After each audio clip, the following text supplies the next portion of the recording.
eventually be laminated together on a form much like I did in my curvy board video for my daughter.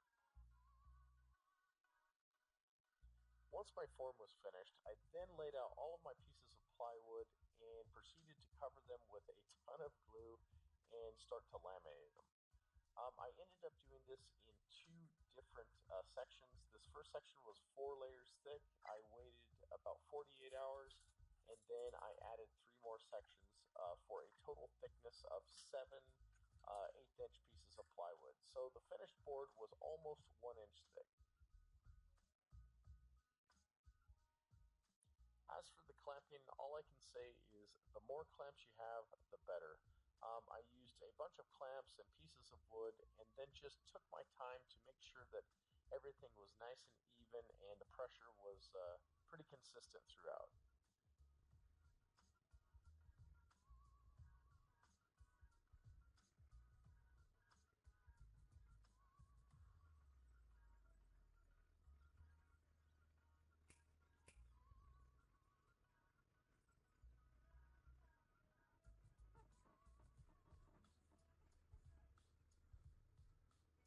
After I was finished laminating all of the layers of plywood, I then took the board to the table saw, cut off both sides, and then proceeded to trim the ends with my table saw sled. Then I added some simple corner cuts and then did a bunch of sanding to smooth everything out.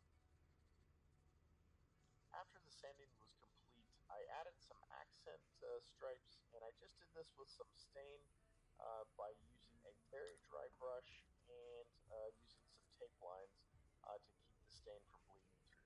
And I think the finished result looked pretty good.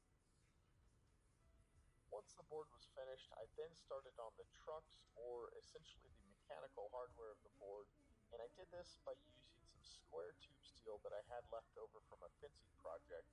And basically what I was going to do is make 2 series of opposing triangles that can pivot on one another. And you'll kind of see how that happens here in just a second.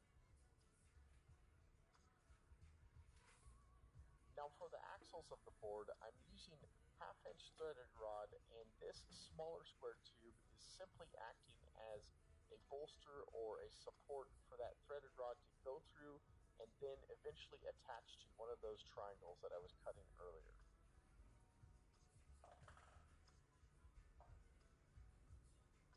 And to give myself a better mounting surface, I'm welding a square plate to 1/2 of the triangle trucks that will eventually get mounted to the underside of the board.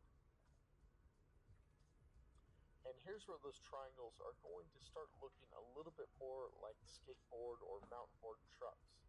You'll see I drilled a hole for the pivot, and then right here I'm mounting that axle tube to the bottom of one of the trucks. And once I put them together, you're going to kind of see how they are going to start to work.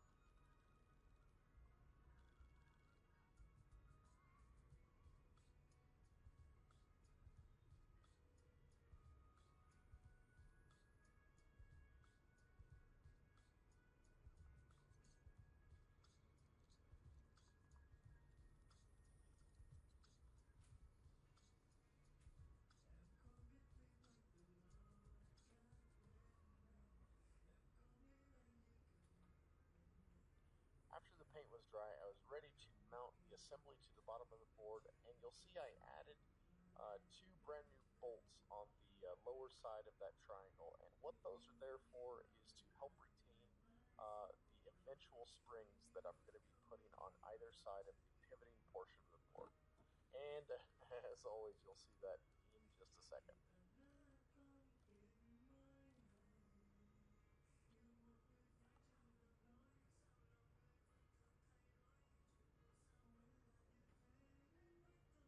And here's where the truck assembly really starts to come together. I'm adding a bolt at the hinge or pivot point, and then a little steel spacer that is going to go around that bolt and in between both of those triangle pieces to keep them aligned and from shifting while the truck is actually pivoting.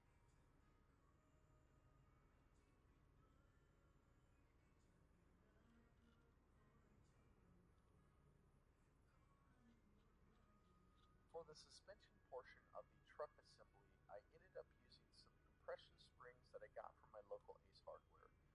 ultimately these springs ended up being way too weak for the board, but I have since replaced them with some much sturdier springs. But overall, I'm very happy with the way the truck assembly is able to turn the wheels, and you'll see that here in a second.